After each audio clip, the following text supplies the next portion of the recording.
Seri ketiga Bukek Xiansu. Cinta Bernoda Darah. Audiobook, novel silat. Cerita, Ho Ping Hu. Bab 6. Suhu dan Ciok Tuako duduklah dan lanjutkan minum arak. Hidungku mencium bau harum wanita, tak boleh dilewatkan begitu saja. Suhu, bolehkah? Hohoha, kalau kau melihat dua orang gadis itu tentu kau akan membanjir air liurmu. Aku sudah tua, tidak butuh hal itu lagi. Pergilah. Tiba-tiba sesosok bayangan hitam yang jangkung melompat keluar dari ruangan itu, melesat ke arah pintu. Akan tetapi sia-sia Busin dan Xian Eng sudah melompat sambil memutar tubuh ke atas genteng lagi. Bukan main heran dan kuawatinya ketika mereka tidak melihat adanya Lin Lin yang tadi berjongkok di atas genteng. Kemana adik mereka itu? Namun mereka tidak sempat membingungkan kemana perginya Lin Lin karena pada saat itu, bayangan laki-laki jangkung yang keluar dari ruangan tadi sudah melesat naik ke atas genteng dan tahu-tahu di depan mereka telah berdiri seorang laki-laki muda yang berpakaian pesolek, bertubuh jangkung dan berhidung panjang. Muka yang tampan, namun membayangkan kekejaman. Laki-laki ini tersenyum mengejek melihat Busin dan Xian Eng mencabut pedang. Akan tetapi sepasang matanya bersinar-sinar ketika ia memandang wajah Xian Eng dan senyumannya melebar. Melihat wajah temanmu, nyawamu kuampuni. Lekas pergi dari sini dan tinggalkan temanmu ini untuk menemaniku semalam ini. Kata laki-laki jangkung yang bukan lain adalah Sumaboan itu kepada Busin. Dapat dibayangkan betapa marahnya Busin dan Xian Eng mendengar kata-kata yang amat menghina ini. Akan tetapi karena berada di atas rumah orang dan mereka merasa telah melanggar aturan, maka ia mempertahankan kesabarannya dan berkata, "Harap kau suka menahan mulutmu yang lancang. Lebih baik lepaskan adik perempuanku dan kami akan pergi dari tempat ini. Kami bukan maling, hanya tadi kami mengikuti seorang laki-laki berjenggot panjang yang telah merampas barang orang. Nah, kalau kau tuan rumah maafkan kami dan kembalikan adikku." Mendengar disebutnya laki-laki berjenggot merampas barang, seketika lenyaplah sikap main-main Sumaboan. Ia tidak peduli lagi akan ucapan tentang adik kedua orang ini. "Bagus, kalian mata-mata." Sekaligus ia menerjang maju dengan serangan yang dahsyat sekali. Busin dan Xian Eng cepat mengelak sambil melompat mundur dan memutar pedang, akan tetapi pada saat itu dari jendela yang terbuka menyambar angin pukulan yang hebat, yang sekaligus mendorong mereka roboh di atas genteng. Terdengar suara Itgan Kaiyong tertawa bergelak. Kiranya kakek inilah yang mendorongkan tangannya mengirim pukulan jarak jauh dari jendela ke atas genteng. Melihat betapa dua orang muda gemblengan seperti Busin dan Xian Eng dapat roboh dengan sekali terkena dorongan angin pukulan, dapat dibayangkan betapa saktinya raja pengemis itu. Busin dan Xian Eng kaget bukan main.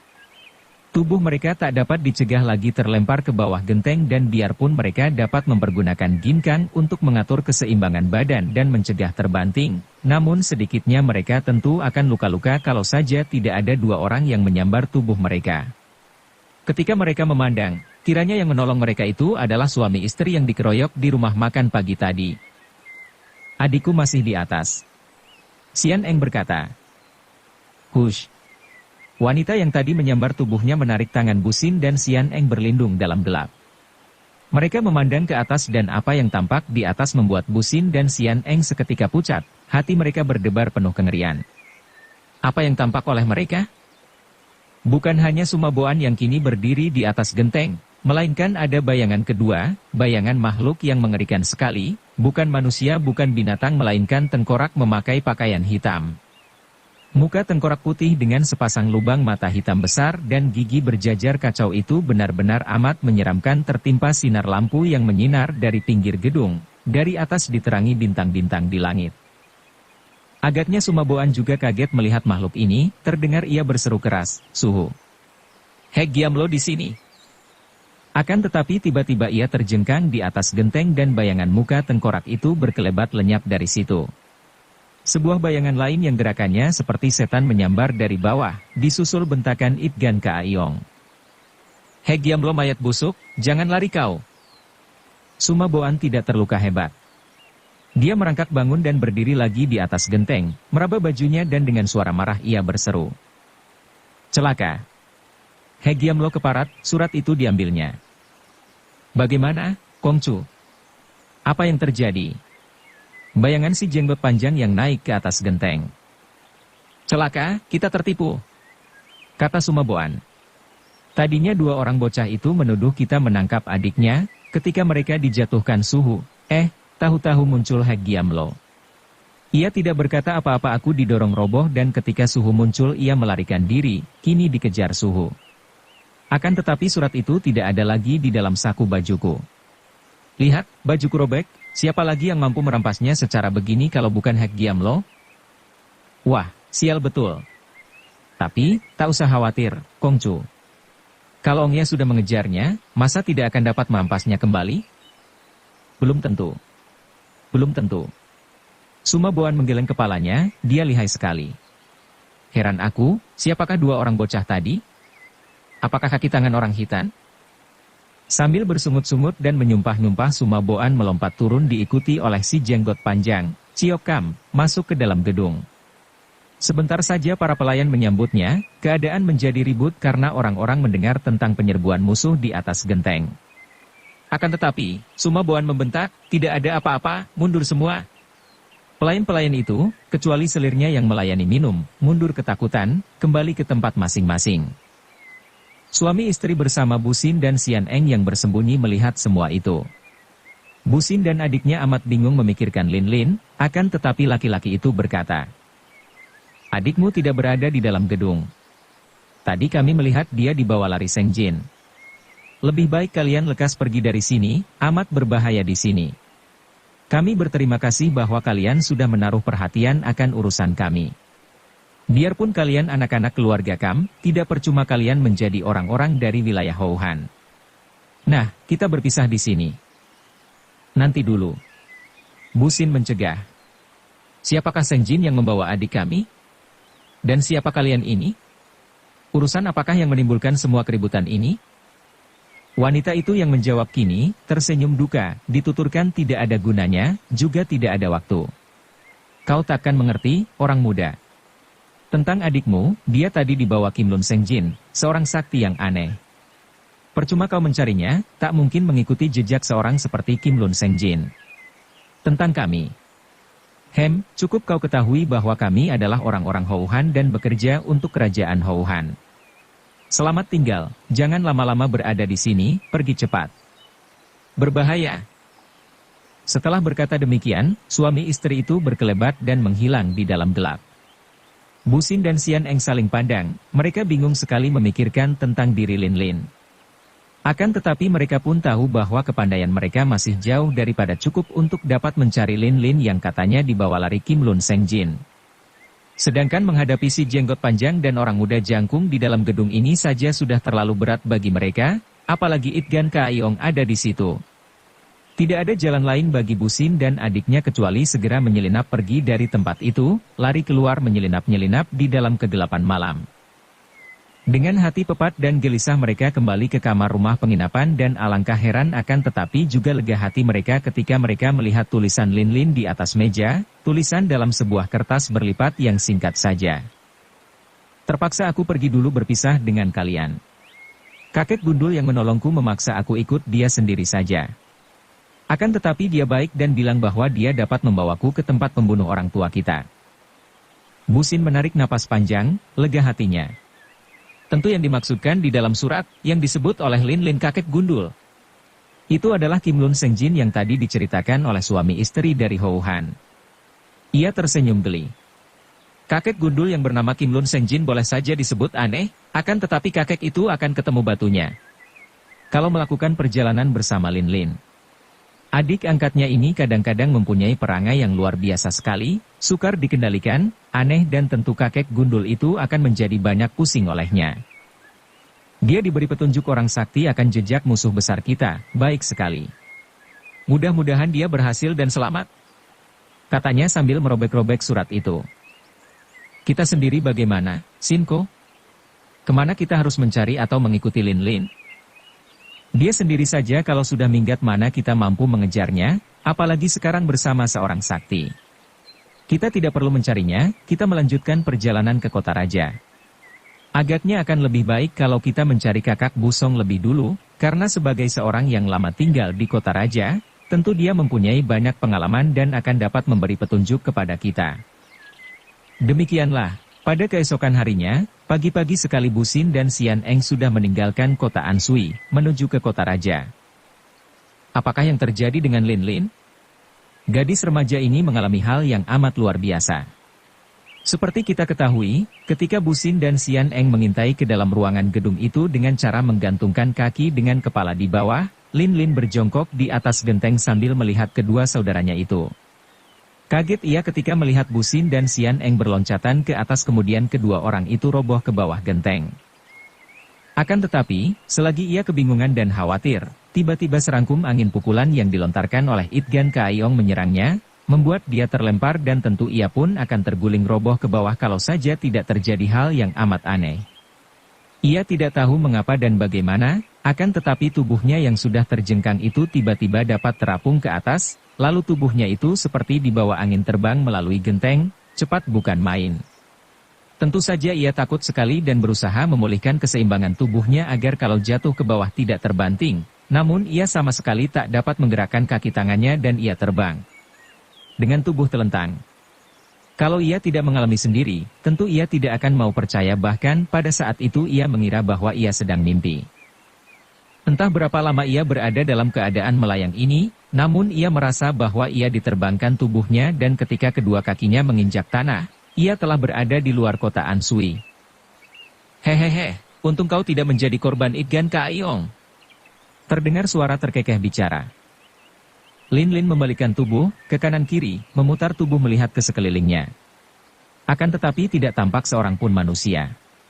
Bulu tengkuknya mulai berdiri dan kedua lututnya gemetar. Ia seorang gadis yang tabah dan menghadapi siapapun juga ia takkan mundur, takkan mengenal takut.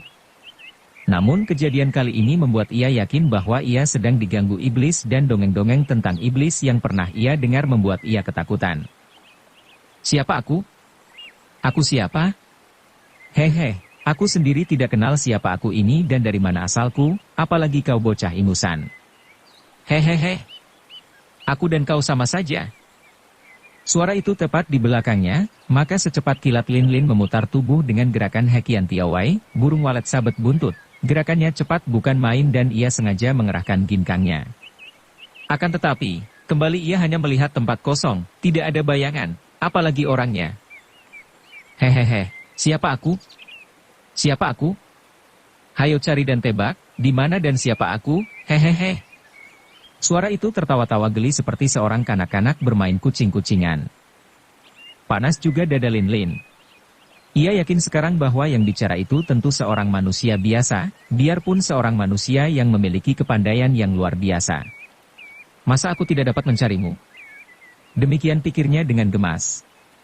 Cepat ia melompat lagi, berputaran dan mengeluarkan kepandaiannya untuk membalik sana berputar sini, lari berputaran seperti kitiran cepatnya.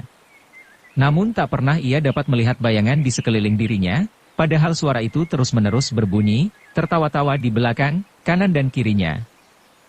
Hehehe. Kau seperti seekor anjing hendak menggigit buntut sendiri berputaran. Hehe. Lucu. Lucu. Lagi, Nona. Sekali lagi, lucu benar. Tentu saja Lin Lin tidak sudi berputar lagi, malah ia cepat berhenti dan membanting kakinya. Hampir ia menangis. Kau ini setan apa manusia? Kalau manusia perlihatkan dirimu. Kalau setan minggat dari sini, aku tidak butuh setan. Bentaknya sambil bertolak pinggang.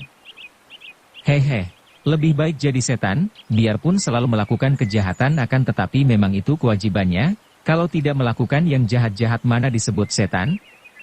Setidaknya setan mengakui kejahatannya, sebaliknya manusia banyak yang pura-pura suci dan bersih, padahal lebih jahat dan kotor daripada setan sendiri.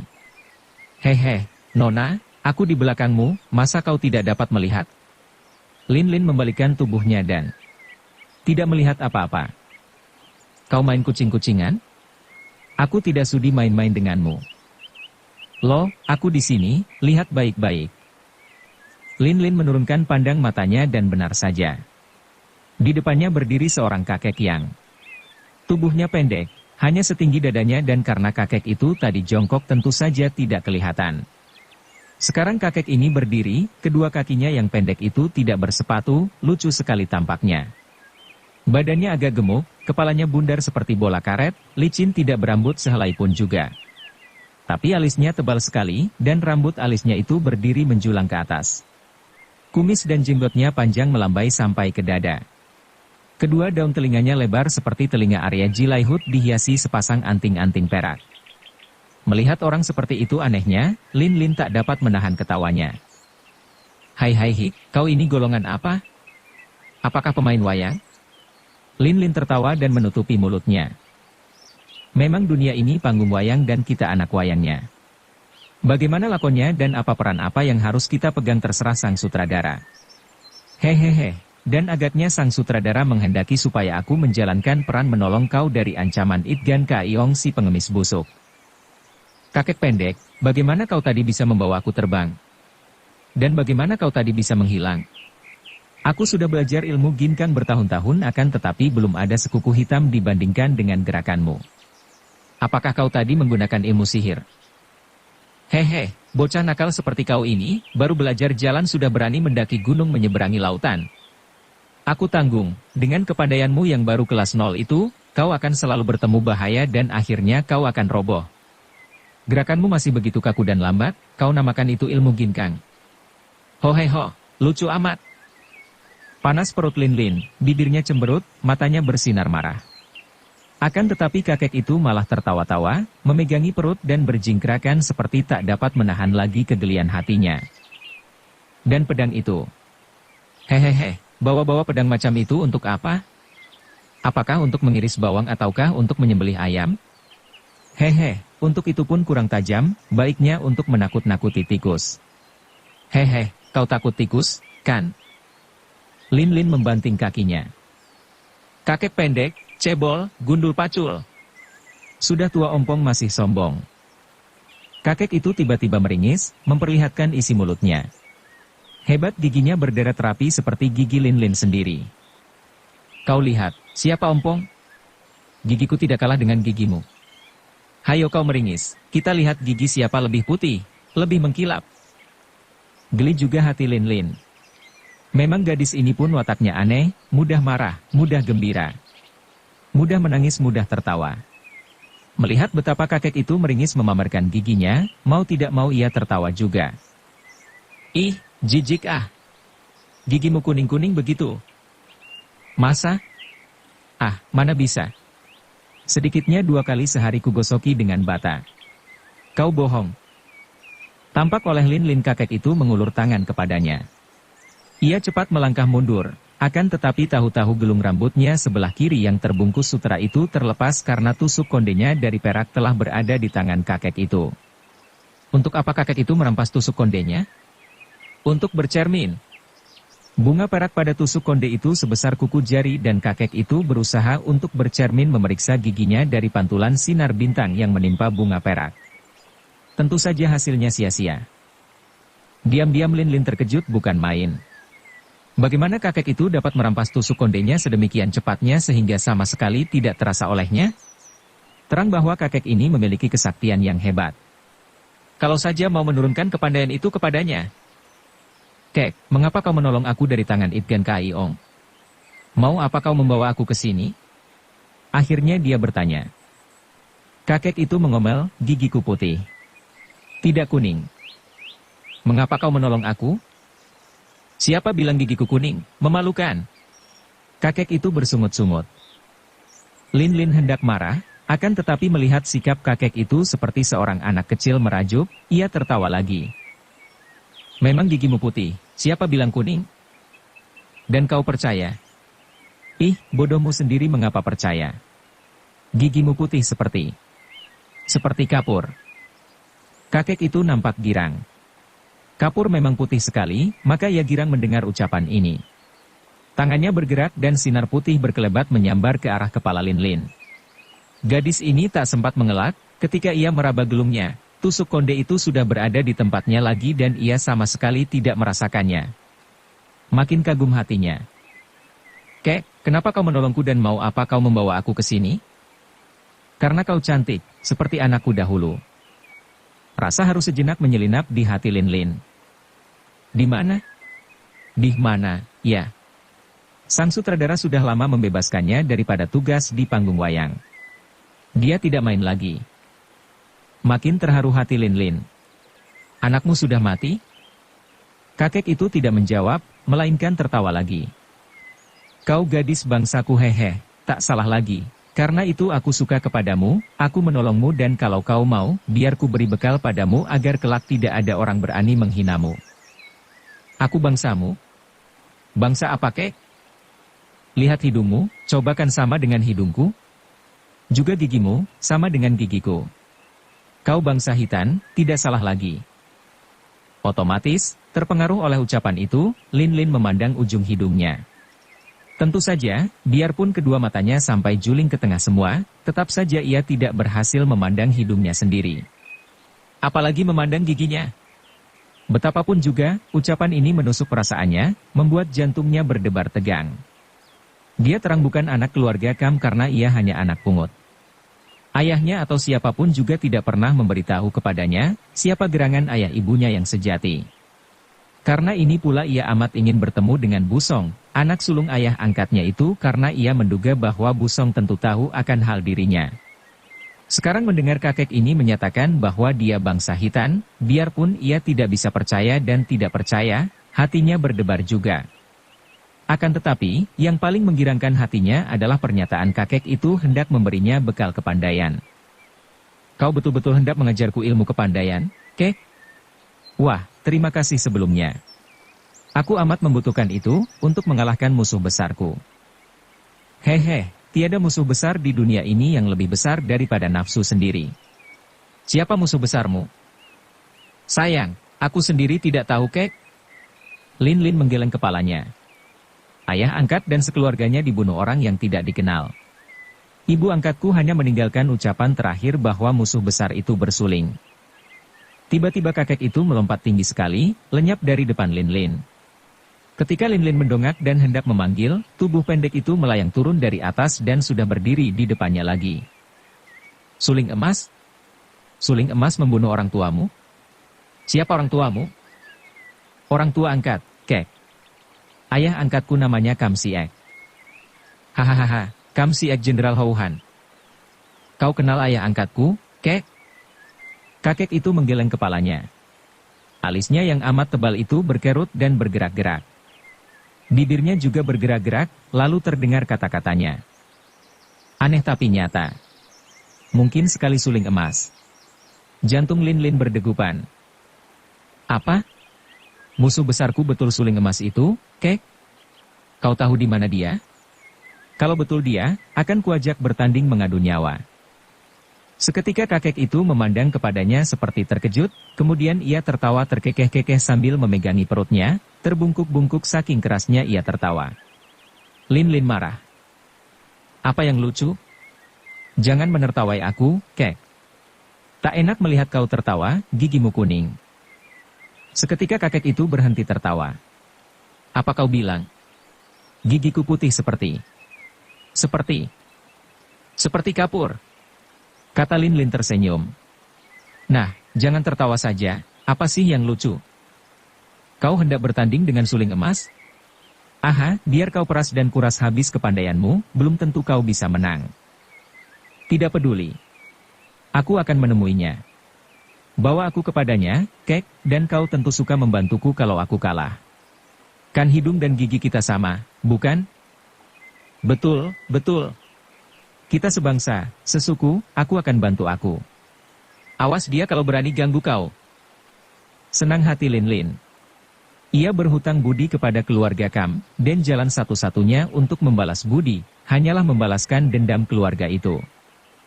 Tapi aku tidak bisa meninggalkan kedua kakakku begitu saja, kek. Mereka tentu akan gelisah dan mencariku kemana-mana. Kalau Jenderal Kam ayah angkatmu, mereka tentu saudara-saudara angkat pula, bukan? Kenapa repot-repot? Ih, jangan gitu, kek. Biarpun saudara angkat mereka itu baik sekali kepadaku, seperti kepada adik kandung sendiri. Baiklah, mari kau bonceng di punggungku, kita meninggalkan pesan di kamar mereka. Lin Lin maklum bahwa kakek itu adalah seorang yang sakti, aneh, dan sikapnya masih kekanak-kanakan. Tanpa ragu-ragu dan sungkan-sungkan lagi ia lalu melompat ke punggung kakek itu dan di saat berikutnya ia harus memegang pundak kakek itu kuat-kuat karena tubuhnya segera melayang seperti terbang cepatnya. Setelah menulis sepucuk surat untuk Bu Xin dan Xian Eng, Lin Lin lalu pergi keluar kota Anshui bersama kakek itu. Mereka kini berjalan dan bercakap-cakap. Lin Lin disuruh mengerahkan kepandaiannya, akan tetapi ia melihat betapa kakek pendek itu berjalan seenaknya saja di sebelahnya akan tetapi tak pernah tertinggal. Kalau merayap seperti keong begini, kapan bisa sampai di sana? Kakek itu bersungut-sungut. Kau maksudkan sampai di tempat suling emas, kek? Di mana lagi? Bukankah kita mencari dia? Tapi kau harus belajar ilmu pukulan lebih dulu untuk menghadapinya. Mari! Kakek itu menyambar tangan Lin Lin dan tiba-tiba Lin Lin merasa betapa larinya menjadi cepat bukan main, 2 kali lebih cepat daripada biasanya. Menjelang pagi mereka berhenti di sebelah hutan yang kecil tapi amat indah. Bermacam bunga memenuhi hutan. Musim semi kali ini benar-benar telah merata sampai di hutan-hutan dan membiarkan 1001 macam bunga berkembang amat indahnya. Hehe, bagus di sini. Kita main-main di sini. Kakek itu cepat sekali memilin akar-akar pohon menjadi tambang dan beberapa menit kemudian ia sudah berayun-ayun, duduk di atas sepotong kayu yang diikat dan digantung oleh 2 helai tambang pada cabang pohon. Persis seperti anak kecil main ayun-ayunan. Melihat kakek itu main ayunan sambil tertawa-tawa gembira, Lin Lin menegur, "Kek, katanya hendak mengajar ilmu kepadaku? Aku sedang mengajarmu sekarang. Kau lihat baik-baik." Lin Lin mengerutkan alisnya. Celaka sekali, kakek ini main-main selalu. Masa ia akan diajari main ayunan?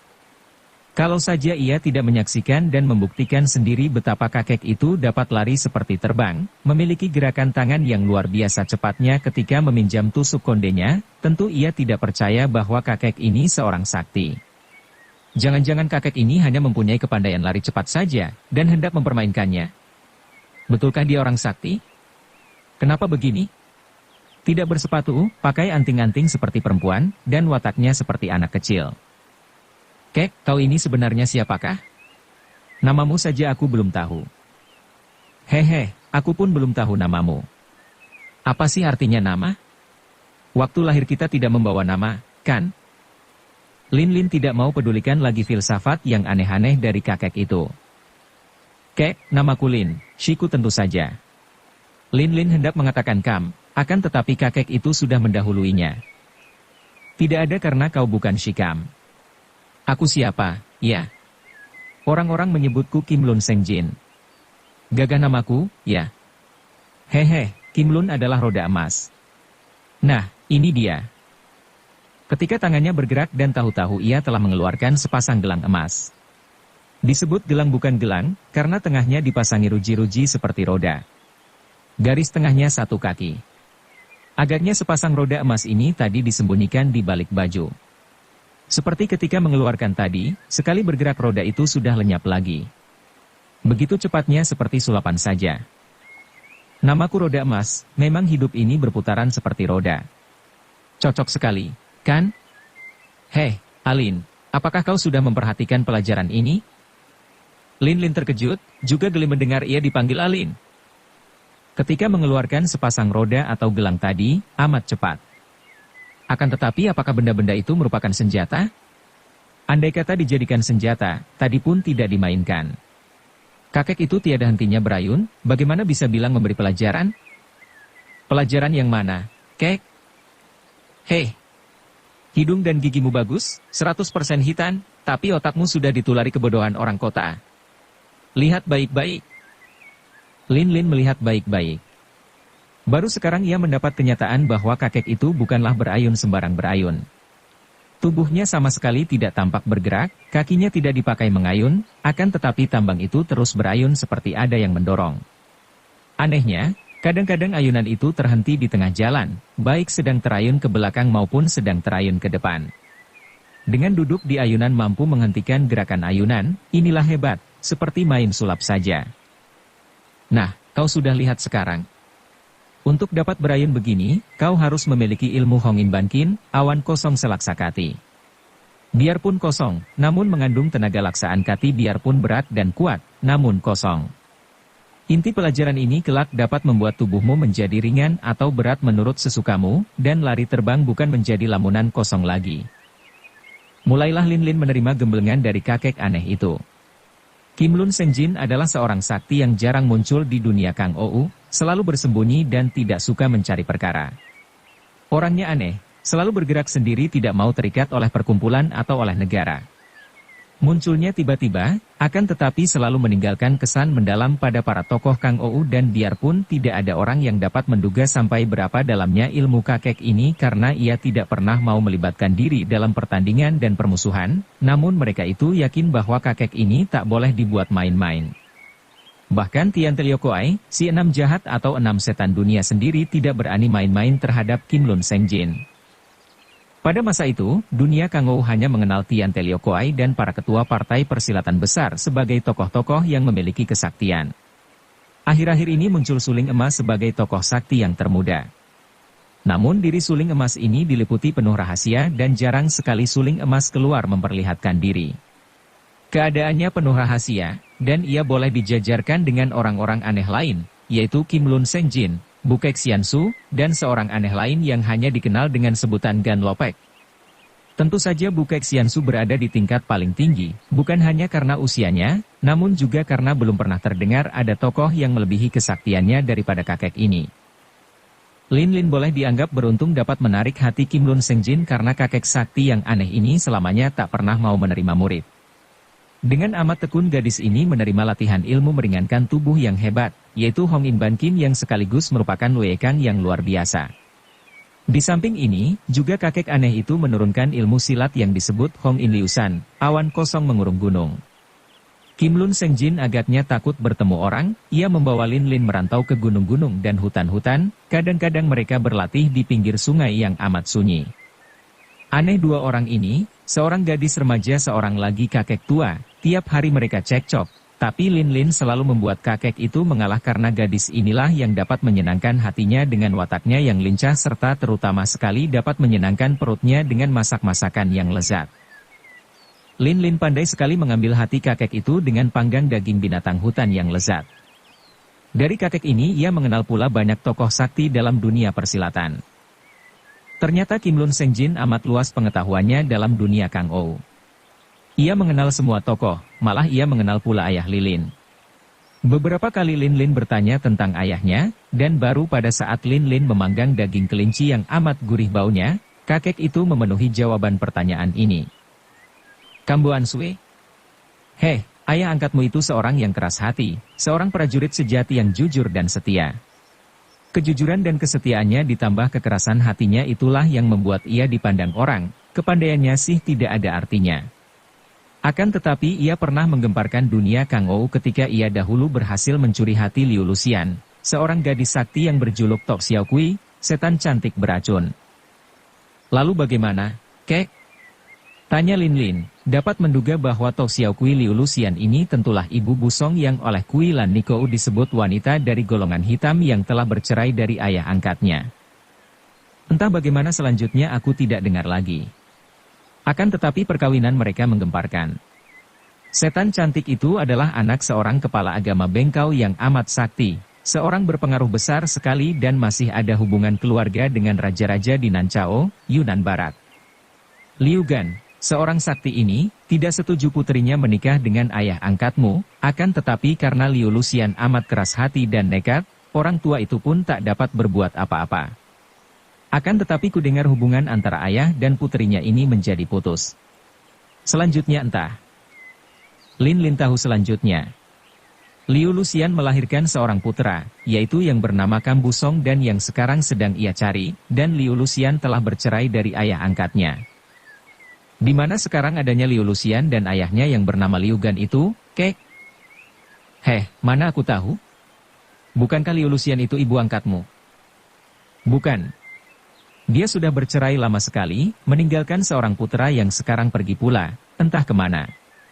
Kalau ada orang yang amat benci ayah, agaknya Liu Gan itu, kek.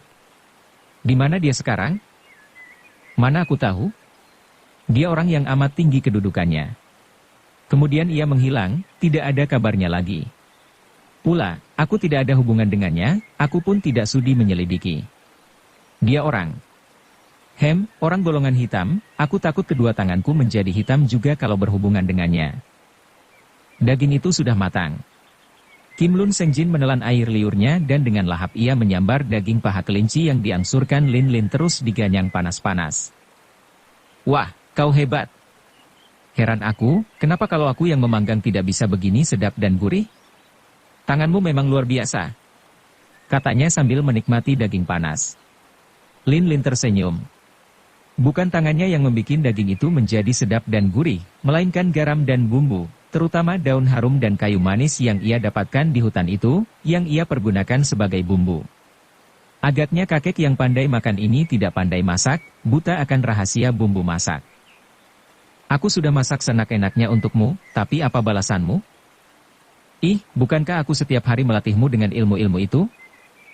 Segala ilmu Hong In, awan kosong, agaknya juga kosong gunanya. Apa artinya kalau dipakai menghadapi musuh besarku, si suling emas? Kakek itu mencak-mencak, tapi masih menggerogoti daging. Kau pandang rendah sekali, ya? Hendak kulihat, kalau suling emas mampu menangkapmu, aku berani mempertaruhkan kedua mataku. Jangan kau main-main, bocah nakal. Dengan Hong In Bankin sudah terlatih sempurna, biar Itgan Kaiong takkan mampu mengejarmu, tahu? Jadi, aku hanya akan mampu melarikan diri saja? Kau melatihku untuk berlari-lari menyelamatkan diri kalau bertemu orang sakti? Apa kau kira hal itu tidak perlu? Itulah yang paling penting, menyelamatkan diri lebih dulu. Apa artinya pandai memukul orang kalau akhirnya kita pun kena pukul mampus? Ilmu pukulan Hong In Liusan itu, jangan kau pandang ringan. Dengan mempelajari ini, sekarang kepandaianmu sudah lipat menjadi 10 kali daripada yang sudah-sudah, kau tahu?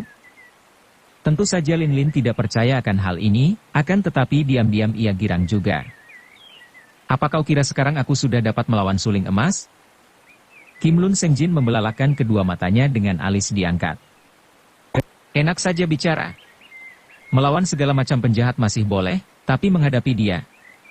Kau kira orang macam apa suling emas itu? Orang apa sih dia? Bagaimana kepandaiannya? Dia sih orang biasa saja, tapi ilmu kepandaiannya hebat. Sukar dipegang ekornya. Dia orang yang seperti juga aku, tidak mau berdekatan dengan keramaian. Selalu bekerja dengan diam-diam secara rahasia. Aku sendiri pun hanya mengetahuinya sebagai suling emas, orang muda yang amat lihai, tapi siapa dia sebetulnya tidak ada orang tahu. Entah dari mana datangnya, hanya dunia Kangou mengenalnya selama 7-8 tahun ini. Kenapa kau mengira bahwa mungkin dia yang membunuh orang tua angkatku, Kek? Orang macam dia itu bisa berbuat apa saja. Pendeknya, tidak ada yang mengherankan andai kata mendengar pada suatu hari bahwa suling emas membunuh kaisar, atau membunuh ketua Kunlun Pai. Sepak terjangnya tidak dapat diikuti orang. Mungkin orang tuamu dibunuhnya karena ada kesalahan terhadapnya, mungkin juga karena sikap ayahmu terhadap kerajaan, ataupun karena urusan lain, siapa bisa tahu? Kek, apakah dia benar-benar lihai? Kau takut terhadap suling emas? Kakek itu mencak-mencak lagi, tulang kelinci yang sudah tak berdaging lagi digigit pecah dan disedot sumsumnya. Takut apa? Kim Lun Sengjin tidak pernah mengenal takut. Kalau begitu kau berani melawannya? Kau dan dia siapa lebih lihai, Kek? Apa kau bisa menangkan dia? Jangan kau kira bisa mengadu aku dengan suling emas. Tentu saja kalau dia mengganggumu, aku akan turun tangan. Akan tetapi aku tidak bisa memastikan apakah aku akan menang. Betapapun juga saat ini ingin aku mencoba kepandaiannya. Kalau begitu, mari cepat kita mencarinya di kota raja, Kek. Kau bilang dia berada di sana, bukan? Kira-kira begitulah. Akan tetapi orang macam dia memang sukar diikuti bayangannya. Kita lihat saja nanti, di kota raja kita dapat mencari keterangan tentang dia. Sebaiknya kau melatih lagi ilmu pukulan itu. Demikianlah, sambil melakukan perjalanan mencari suling emas, Lin Lin terus dilatih ilmu silat oleh Kim Lun Sengjin dan tanpa disadarinya sendiri kepandaian Lin Lin meningkat dengan cepat. Gadis ini sama sekali tidak sadar bahwa Kim Lun Sengjin sengaja mengambil jalan memutar, melalui gunung-gunung dan hutan-hutan sehingga waktu yang mereka pergunakan untuk sampai di kota raja menjadi 5 kali lebih panjang, perjalanan menjadi amat jauh dan sukar. Kakek ini sengaja berbuat demikian karena ia ingin melihat Lin Lin dapat melatih diri sampai matang dalam ilmu silat itu sehingga keselamatan Lin Lin dapat terjaga. Seringkali, di waktu mereka tidur dalam hutan, kakek itu duduk dan memandang wajah Lin Lin sampai berjam-jam. Kakek itu menarik napas panjang dan menggeleng-geleng kepala. Serupa benar. Serupa benar. Kita tinggalkan dulu Lin Lin yang melakukan perjalanan bersama Kim Lun Seng Jin dan mari kita menengok keadaan Bu Xin dan Xian Eng. Kakak beradik ini juga cepat meninggalkan Anshui, menuju ke kota raja untuk mencari kakak mereka yang selamanya belum pernah mereka lihat, seorang yang bernama Kam Bu Song. Dua orang ini melakukan perjalanan dengan cepat, akan tetapi sekarang jauh berkuranglah kegembiraan mereka di perjalanan setelah Lin Lin tidak berada di dekat mereka. Malah keduanya agak muram wajahnya, karena biarpun Lin Lin hanya seorang adik angkat, namun mereka amat mengasihinya. Terutama sekali Bu Xin selalu berkerut keningnya. Dia adalah saudara tertua dan dialah yang merasa bertanggung jawab atas keselamatan Lin Lin. Sekarang gadis itu pergi tanpa diketahuinya kemana. Kalau sampai terjadi sesuatu yang tidak baik, bukankah dia yang bertanggung jawab dan pula dia yang kelak disalahkan, baik oleh kakak tirinya, Kam Bu Song, maupun oleh bibi gurunya yaitu Kui Lan Niko. Akan tetapi teringat akan bunyi surat yang ditinggalkan Lin Lin di kamar penginapan, dan mengingat akan pesan suami istri Ho Han itu yang menyatakan bahwa Kim Lun Seng Jin adalah seorang sakti, hatinya menjadi agak lega. Kota raja kerajaan Sung tidak jauh lagi dan dengan melakukan perjalanan cepat, dalam waktu sepekan saja Bu Xin dan Xian Eng sudah memasuki kota raja. Ketika masih tinggal bersama ayahnya di pegunungan Chinlingsan di Dusun Tingchun sebelum ayahnya tewas, bekas Jenderal Kam seringkali mendongeng kepada 3 orang anaknya tentang keadaan kota raja yang amat ramai dan indah.